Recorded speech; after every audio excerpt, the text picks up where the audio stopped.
PSLV റോക്കറ്റിന് കഴിഞ്ഞ വർഷം സംഭവിച്ച അതേ പിഴവ് ഇന്നലെ വീണ്ടും ആവർത്തിച്ചിരിക്കുന്നത് ദുരൂഹത ഉയർത്തുകയാണ്. ഈ ദൗത്യം ശാസ്ത്രലോകത്തെ ഉൾപ്പെടെ നിരാശപ്പെടുത്തുകയാണ്. ബഹിരാകാശ ചരിത്രത്തിൽ 30 വർഷം വിജയകരമായി വിക്ഷേപണം നടത്തിയ PSLV ഇന്നലെ നടത്തിയ ദൗത്യത്തിന്റെ നിർണായക ഘട്ടത്തിലുള്ള അപാകതം മൂലം ഭ്രമണപഥത്തിൽ എത്തിക്കാൻ കഴിയാതെ പരാജയപ്പെട്ടിരിക്കുകയാണ്.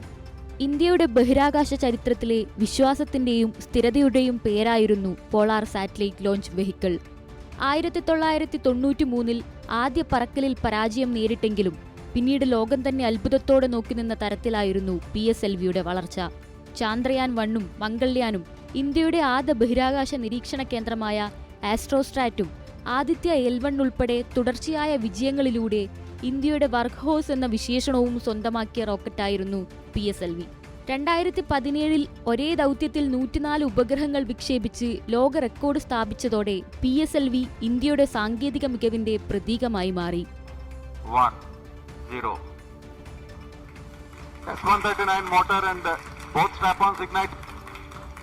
Here's the pillar of Lift fire off normal. meets the P1 tracking. canvas of P2 blue. tracking. PSLV P2 C62 tracking. flying the umbilical P4 tower, a tracking. majestic lift-off.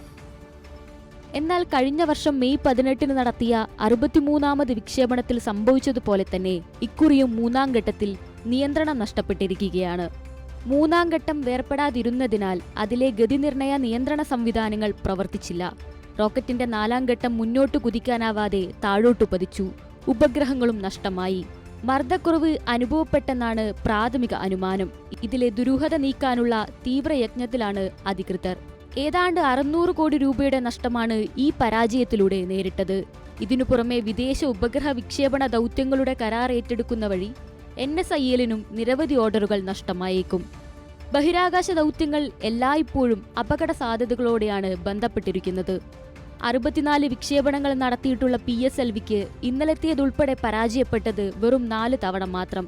ഒരൊറ്റ ഘട്ടത്തിലെ ചെറിയ പിഴവുകൾക്ക് പോലും ദൗത്യത്തിന്റെ അന്തിമ ഫലം മാറ്റാൻ സാധിക്കും. ഒടുവിലത്തെ പരാജയവും അത്തരത്തിലുള്ള സാങ്കേതിക അപാകതയുടെ ഫലമായെന്നാണ് വിലയിരുത്തപ്പെടുന്നത്. News desk, Kairali news.